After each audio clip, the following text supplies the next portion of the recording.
سلام علیکم دوستان عزیز.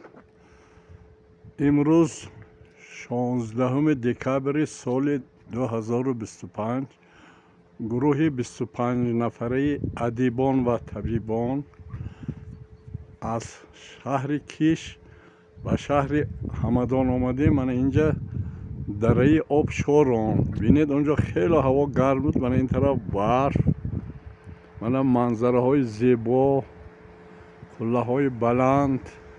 اینجا خیلی جای خوش منظره.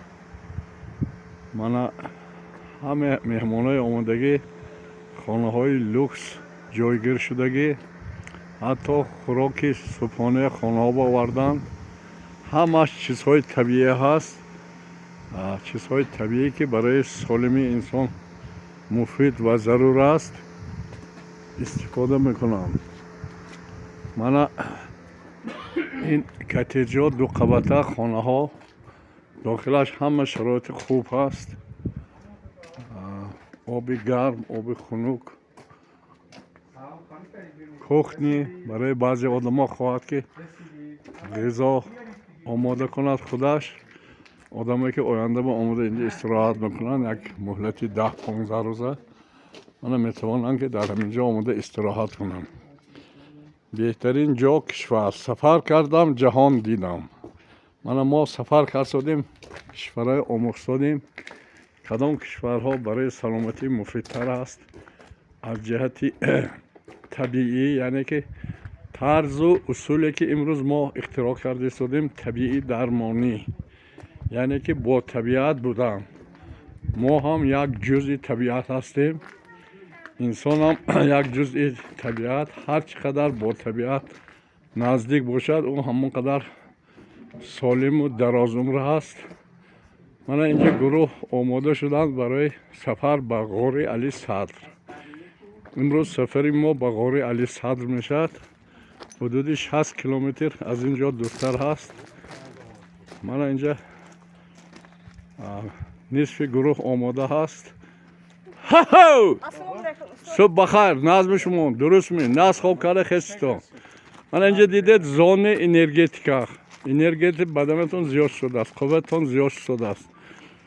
برای همین بهترین جا من اونجا خطبه ها است. اولین حرفا در سنگ نویسندگی میبینیم و اینجا خواهش کردن که ما در شهر جا کنیم. من گفتم نه، ما شهر شما در کار نه، اینجا بهترین جا هست، بهترین ها.